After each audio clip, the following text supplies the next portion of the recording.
Today on Larissa's Kitchen, we're going to be making meatloaf. Now, as you've just seen, this is not your mama's meatloaf. This is not going to be formed in a loaf pan where your meatloaf is swimming, or rather drowning in its own fats. This is going to be a free-form loaf, and it's going to have a bunch of different ingredients in it that you're not used to, and it's going to be unbelievable. So let's get started. First off, you are going to need about 1.5 pounds of ground beef, about 1 pound of ground veal, and about 1 pound of ground pork.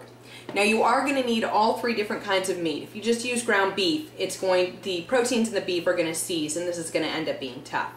Alright, we're also going to need some dried ground mustard, some celery seeds, a little bit of pepper and some kosher salt, some fresh parsley that's been roughly chopped, a couple of eggs.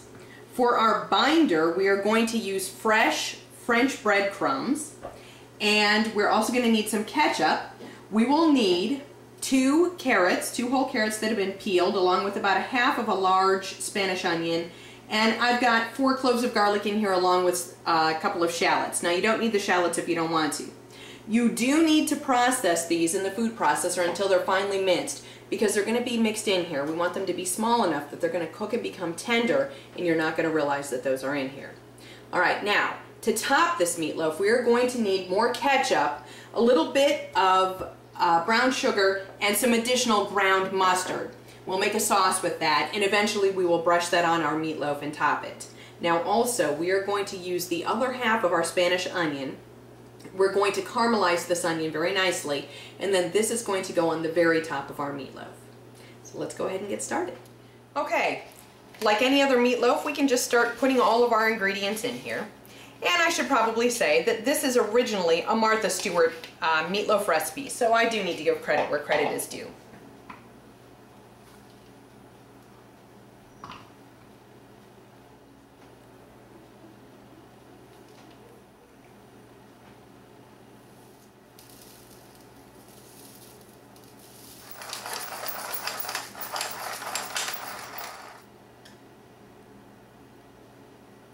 Alright, let's go ahead and get these ingredients mixed together. Not very much, we just want to make sure that everything is very thoroughly combined. And then we will go ahead and add our breadcrumbs in just for a binder.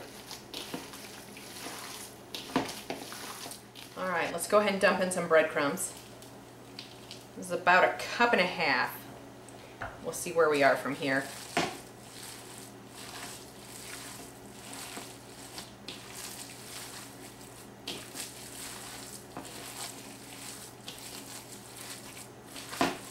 Alright, we want our meatloaf to be able to hold together, so it's going to be able to hold its shape, but we don't want it to be firm. Alright, let me make sure this is combined. I don't want to overwork this because I don't want the meat to get tough.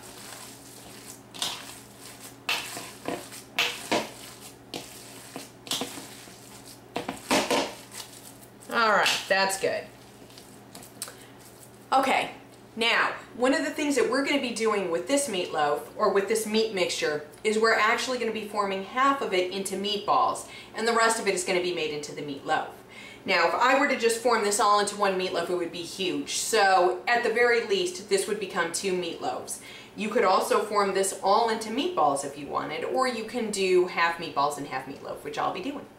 Alright, I'm going to scoop out about 45 meatballs. Now with meatballs, you want to make sure that they're all the same size. That way they cook evenly and you have even portions. So I'm using my 1.5 ounce disher to get the right size meatballs out of here. The rest I will shape into the meatloaf.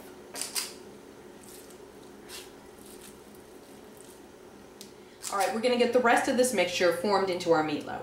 Now, I've got a 1/2 sheet pan that I've put a cooling rack in, and I've covered it with a piece of parchment paper. And we're just going to go ahead and dump this meat mixture onto it. And we are going to form this into a loaf shape. Okay, we don't want this to be much more than 1 inch thick, otherwise it's just not going to cook properly. Okay, so that's good. Now, one of the reasons we've got it on this rack is because we want to be able to let all the fat drain off. So we are going to very carefully cut around our loaf so that all the meat, all the fats can drain right off the side. Alright, now I've got my oven set to 350. I've got some potatoes baking in there for the rest of our dinner. So we're going to go ahead and put this in the oven We're going to let it sit in there for about 30 minutes before we go ahead and brush our ketchup topping onto the top of it. Alright, for the topping, let's get started here. We're going to need a couple of tablespoons or so of ketchup, maybe about a half a cup.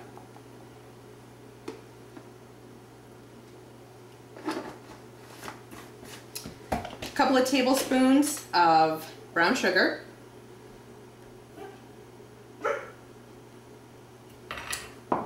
And about a teaspoon or so of ground mustard.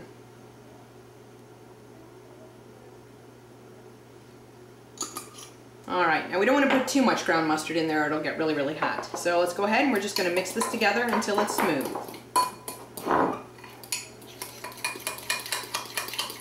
Alright, this is the other half of that Spanish onion. We're just going to go ahead and get it into our pan here with a little bit of canola oil, about a tablespoon.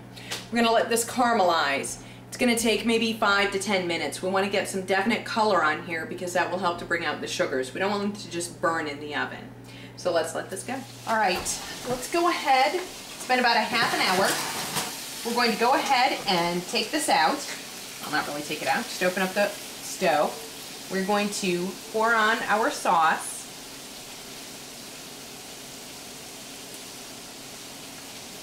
Even it out here. We want it to cover everything. Okay, that's good.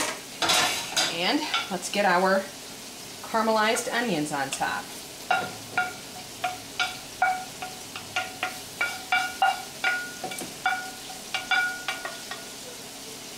Alright.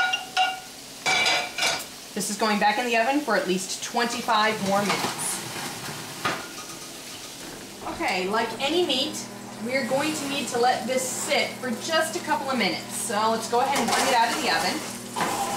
We're going to let it sit here for about 10 minutes before we even slice into it. Okay, let's get ready to taste this meatloaf. Now, like our truffle loaf, the end piece, while it's delicious, is not the prettiest. So I went ahead and we're going to cut into it, and I'm going to take the next slice over. Alright, so I've got about a 1-inch slice here, and I'm using a fish spatula. It's just the easiest thing to use with this. Go ahead, put this on our plate here. Okay, you can see it's nice and juicy. Alright, let's give this a taste.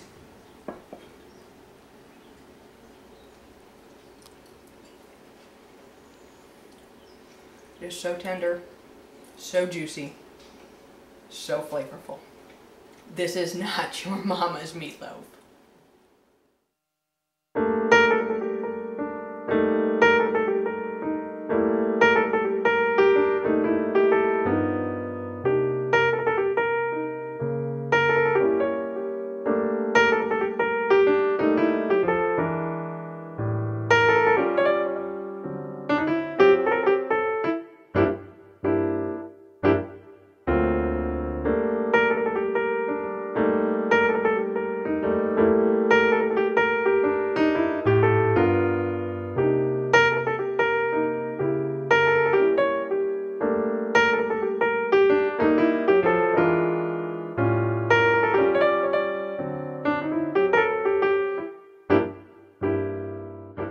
So I am using my, geez